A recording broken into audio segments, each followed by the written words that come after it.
Greetings. Today I want to look at Psalm 32, and it says that Psalm of David, and the subscription says Maskil. Do you know what is Maskil? There are 12 Maskil Psalms. The word Maskil means instruction. The word Maskil means teaching. There are some issues or some topics or some themes, some subjects we will never understand if it is not taught to us. When it is taught to us, we gain that understanding and we are able to enjoy that particular theme or subject. One such psalm is Psalm 32. It's a Maskil psalm. What is the one thing that God is trying to teach here? God is trying to teach the word blessings, right? What do you think about blessing? How do you understand blessing? What is God's mind on it? Let me read the first two verses. How blessed is the man whose transgression is forgiven, whose sin is covered. How blessed is the man to whom the Lord does not impute iniquity, and in whose spirit there is no deceit. And you want to learn about blessing, right? The Psalm of all Psalms, the first Psalm, begins with the word blessing. Psalm 1. Blessed is the man that does not walk in the path of or stays in sin or meddle with sin. That kind of a blessing that we have heard. Okay, so when I don't walk in the path of sinners, I am blessed. But having walked in the path of sinners, what am I going to do? Having failed, what am I going to do?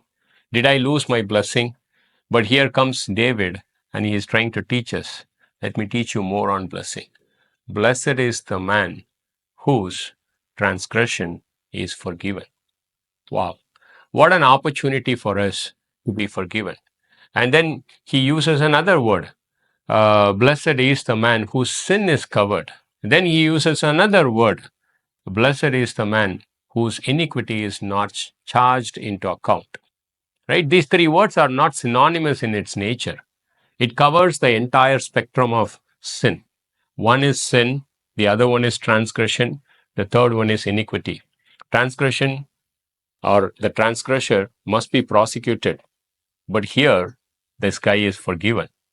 The sin must be exposed, but here this guy is covered.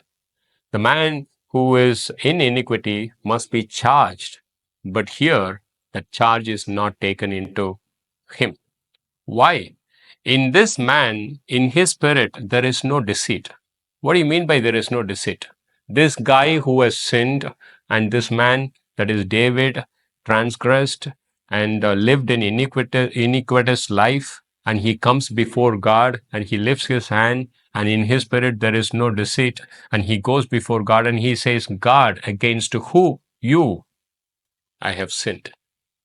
This is the blessing of a man who has repented from his sin, right?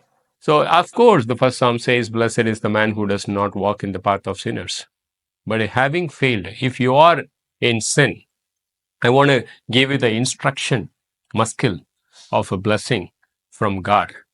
Go before God, put your hand up and say that, Lord, I have sinned, and have no deceit in your spirit, right? Be open before God. May your breast be clean before God. And if that is the case, and there is another sort of blessing, blessed is the man whose transgression is forgiven, whose sin is covered by the blood of Christ, and whose iniquity God will never